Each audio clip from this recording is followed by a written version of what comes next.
नमस्कार बच्चों, कैसे हैं आप लोग। बहुत बढ़िया होंगे। मस्ती करिए, मस्ती खूब करिए, मौज करिए, खेलिए कूदिए, उपद्रव मचाइए और खूब पढ़िए, खूब खाइए और खूब सोइए, खूब मौज करिए। बच्चों, आज पढ़ाई की बात नहीं करेंगे। आज पढ़ाई की बात नहीं करेंगे, लेकिन बहुत महत्वपूर्ण, वेरी इंपॉर्टेंट टॉपिक आज मेरे दिमाग में आया है। बच्चा लोग हमारे एक परिचित हैं, उनका बेटा था 9th में। उन्होंने अपने बेटे को डांट दिया किसी बात पे, उनके बेटे ने सुसाइड कर लिया। बेटा, this is very bad thing. बहुत गंदी बात हो गई है, बहुत गंदी चीज हो गई है। बेटा, हम आपको आज ये बताना चाहते हैं, आप लोग गांड बांध लीजिए। बेटा, खूब उपद्रव करिए, खूब माता पिता और गुरु की डांट खाइए। लिख के रख लो बच्चा, जिस बच्चे ने माँ बाप और गुरु की डांट मार नहीं खाई, वो जीवन में कुछ न कुछ चूक गया समझ लो। तो हमेशा अपनी माँ बाप और गुरु की, अपने से बड़े घर वालों की डांट मार को पॉजिटिव वे में लीजिए। बेटा, अगर माँ बाप की डांट को बर्दाश्त कर लोगे, पॉजिटिव वे में लोगे, तो जिंदगी में कोई दूसरा तुमको नहीं डांटेगा, कोई दूसरा तुम्हें कुछ नहीं कह सकता है, जान लीजिए। इसलिए माँ बाप या गुरु जो भी कहें, उसको सर झुका करके पॉजिटिव वे में लीजिए। उनकी कही हुई बात को माइंड कीजिए, अपने दिमाग में बैठाइए और उसको फॉलो करने की कोशिश कीजिए। बेटा, तुम लोग तो तुम लोग साथ तो कुछ होता ही नहीं है बच्चा। अरे हम लोग थे, कूटे जाते थे। मास्टर साहब टेबल सुनते थे, जैसे तुम लोग टेबल के, तो हम लोग जमाने में पहाड़ा होता था, बताओ, और बीच बीच से पूछा जाता था, 8 सत्ते 8 7 जाओ। जब तक बोलिए नहीं तब तक खड़ा के हाथ में डस्टर है, कुछ भी खींच के मास्टर साहब मार देते थे। और घर वाले पेरेंट भी कभी जाके नहीं कहते थे टीचर से कि भैया हमारे बच्चे को क्यों मार दिया। ना, मास्टर साहब और कूटिए, खूब कूटिए। और सबसे बड़ी बात ये बता दें कि हम लोग खुद ही घर जाके कंप्लेन नहीं करते थे फादर या मदर से, गार्जियन से, कि मास्टर साहब ने मारा है। कारण क्या था पता है?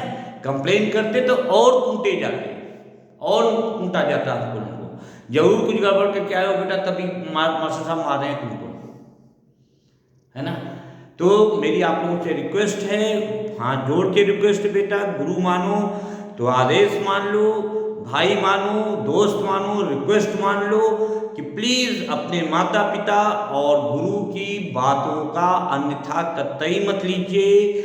उन जो भी कहें उसको ध्यान से सुनिए, उनकी कही हुई बातों पर चलिए, वो हमेशा आपके भले के लिए सोचेंगे। दुर्गाड़ मान लो बेटा, 3 चीज, एक माँ बाप और गुरु, यही तीनों प्राणी ऐसे हैं जो आपकी उन्नति को देख करके, आपके प्रमोशन को देख करके, आपकी ग्रोथ को देख करके, आपको आगे बढ़ता हुआ देख करके दिल से खुश होते हैं बेटा, है ना। और इन तीनों की कोशिश भी हमेशा यही रहती है कि हमारे बच्चे, हमारे शिष्य खूब आगे बढ़े, पढ़े। काहे के लिए डांटते हैं माँ बाप? गुरु काहे के लिए डांटता है? सिर्फ इसलिए कि तुम लोग आगे बढ़ो, पढ़ो लिखो और आगे मौज बनाओ, जीवन में सफल हो, बड़े व्यक्ति बनोगे, अच्छे इंसान बनोगे।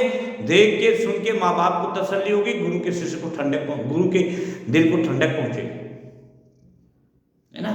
तो आप लोगों से मेरी पुनः एक बार फिर से मैं रिपीट कर रहा हूं बेटा, फिर से रिपीट कर रहा हूं कि प्लीज माँ बाप और गुरु की बातों को पॉजिटिव वे में लीजिए, उनकी डांट को आशीर्वाद समझिए। जान लो बेटा, उनकी डांट को आशीर्वाद समझो और उसको फॉलो करो। जो माँ बाप गुरु कहें, कभी आपकी बुराई के लिए तो कहेंगे ही नहीं ना। अरे माँ बाप गुरु तो हमेशा वही कहेंगे जिससे आपका भला हो। इस समय लगता है कि नहीं, पूरी दुनिया मेरी मुट्ठी में, माँ बाप तो पुराने हैं, गुरु जी तो पुरानी बातें करते हैं, सर पुरानी बातें करते हैं, मास्टर साहब पुराने। कुछ नहीं बेटा, माँ बाप जिस अवस्था से तुम लोग गुजर रहे हो ना, माँ बाप और तुम्हारे गुरु उस अवस्था को क्रॉस कर चुके हैं बेटा। उनको मालूम है कि इस अवस्था में, इस एज में किस डायरेक्शन में चलना चाहिए, ये जान लीजिए, है ना। इस चीज को जान लो कि माँ बाप और गुरु तुमसे जितने बड़े लोग हैं, सब उस एज को क्रॉस कर चुके हैं जिस एज में भी आप हो।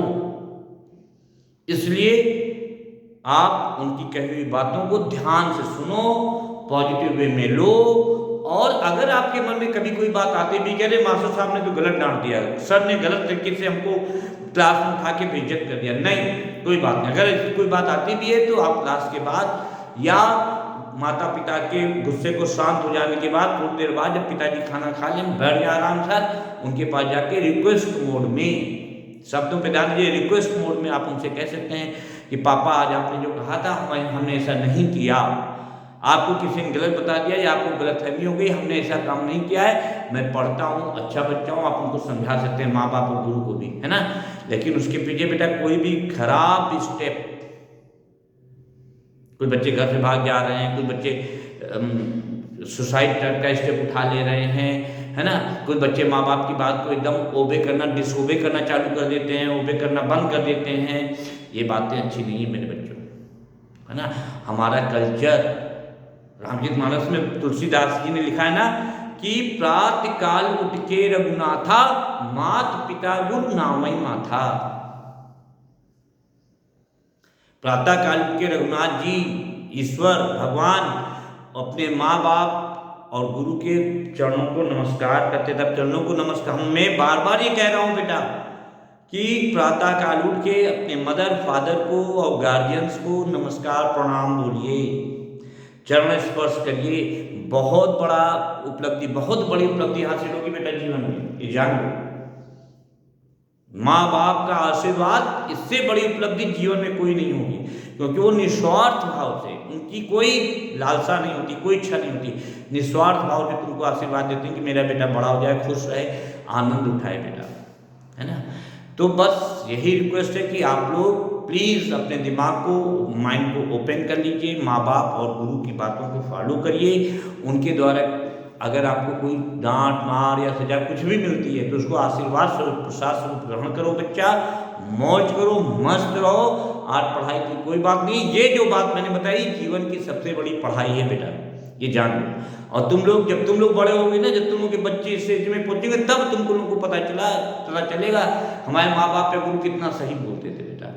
ठीक, चाहिए खूब व्यस्त रहिए, मस्त रहिए, पढ़ते रहिए, आनंद उठाते रहिए, उपद्रव करते रहिए, माँ बाप की थोड़ी थोड़ी मीठी मीठी डांटें भी सुनते रहिए। जय हिंद। कल पुनः मुलाकात होगी, ट्रिग्नोमेट्री की एक्सरसाइज करेंगे कल, पुलिंग वाली, ठीक, ओके।